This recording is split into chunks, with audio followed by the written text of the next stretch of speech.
করলায় যাদের অরুচি তারাও এটা বেশি ভালোবাসবেন। কীভাবে, করলা তো আসলে তেতো, সেই জন্য অনেকেই খেতে চান না। আশা করি এরপর থেকে কেউ মিস করবেন না এই খাবারটা।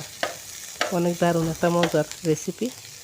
তো করলাটা আমি প্রথমে কুচি কুচি করে কেটে নিয়েছি, নিয়ে আমি লবণ পানি দিয়ে ভিজিয়ে রেখেছিলাম। ভালোভাবে ডলে কষলে চিপে আমি এটা রস বের করে ফেলেছি। এরপর কড়াইতে একটু বেশি করে তেল দিয়ে হলুদ এবং লবণ দিয়ে ভেজে নিয়েছি ভালোভাবে। ভেজে নেওয়ার পর পেঁয়াজ এবং কাঁচামরিচ দিয়েছি। তো কাঁচামরিচ আর পেঁয়াজটা পরে দেওয়ার কারণ হচ্ছে ফ্লেভারটা ভালো হওয়ার জন্য। আগে দিই না, অনেকে আগে দেন, যে যার মতো করে রান্না করেন। যাই হোক, এরপর আমি হয়ে গিয়েছে, এখন ধনে কুচি দিয়ে নামিয়ে ফেলবো। গরম গরম ভাতের সাথে এটা খেতে খুবই মজা। আশা করি সবাই ট্রাই করবেন। তো আজ এ পর্যন্ত, আল্লাহ হাফেজ।